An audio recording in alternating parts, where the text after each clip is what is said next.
On a l'impression que certains monuments ont toujours été là, n'est-ce pas? Comme s'ils étaient immuables. Et pourtant, parfois, leur histoire est bien plus complexe qu'on l'imagine. C'est le cas de ce pont romain, vieux de 2000 ans, dont le secret est en fait caché juste sous nos yeux.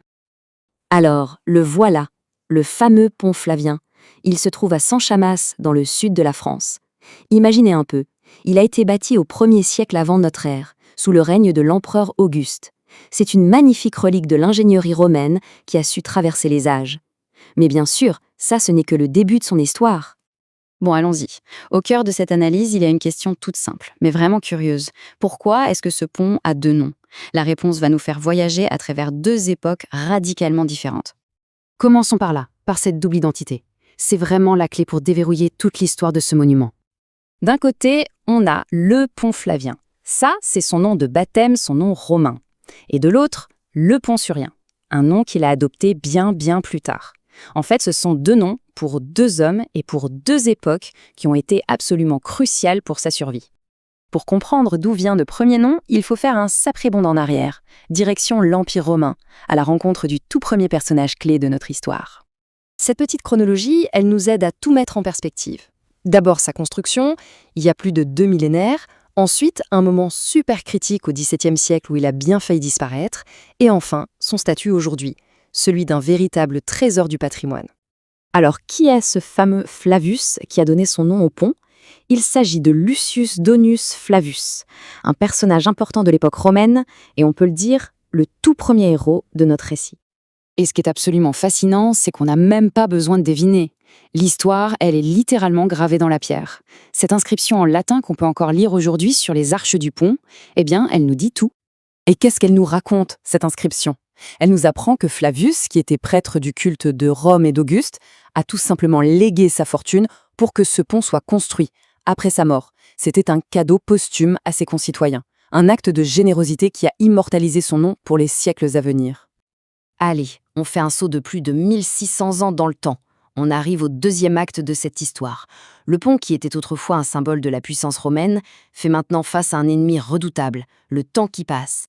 Après des siècles de passages incessants, de charrettes, et sans doute un manque d'entretien, la structure était devenue hyper fragile. Le passage continu avait littéralement rongé la pierre de la voûte, la rendant dangereusement mince. Et ce chiffre, 40 cm, il illustre parfaitement la gravité de la situation. Au point le plus usé, l'épaisseur de la voûte ne mesurait plus que 40 cm. 40 petits centimètres qui séparaient les voyageurs du vide. On imagine bien que sa destruction était imminente. C'est là qu'intervient le deuxième héros de notre histoire, un consul de la ville, un certain Surien, qui a pris conscience du danger. Il a ordonné les travaux de restauration qui ont sauvé le pont d'un effondrement qui semblait inévitable. En reconnaissance de ce sauvetage, les habitants ont tout naturellement commencé à appeler le monument le pont Surien. Et voilà, le mystère des deux noms est résolu. L'un est un hommage à son créateur, et l'autre, un grand merci à son sauveur. Maintenant que l'énigme est résolue, on peut vraiment regarder ce pont d'un autre œil. Ce n'est pas juste une structure, c'est un véritable livre d'histoire en pierre. Pendant 2000 millénaires, il a tout vu. Des légions romaines aux voyageurs modernes. Chaque pierre pourrait raconter une histoire. Et d'ailleurs, certaines le font littéralement. Si on s'approche un peu, on découvre des marques incroyables, laissées par les artisans qui l'ont restauré au XVIIe siècle. C'étaient les compagnons du Tour de France, une sorte d'élite des artisans, qui parcouraient le pays pour parfaire leur art. Et ils ont gravé leurs noms, des dates et même les symboles de leur métier. C'est une connexion incroyablement personnelle et tangible avec ces hommes du passé. Tout ce long voyage à travers l'histoire nous amène à aujourd'hui où le pont n'est pas simplement un vestige, mais un symbole bien vivant. Et pour vraiment comprendre à quel point ce pont est important pour la communauté, il suffit de jeter un œil au blason officiel de la ville de Saint-Chamas. Regardez bien, quelque chose devrait sauter aux yeux.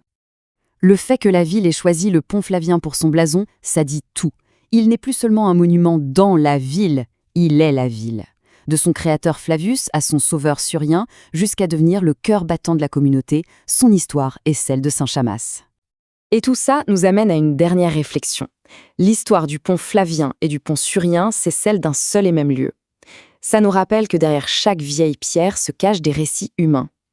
Combien d'autres histoires de ce genre attendent simplement d'être découvertes dans les lieux que l'on pense connaître par cœur?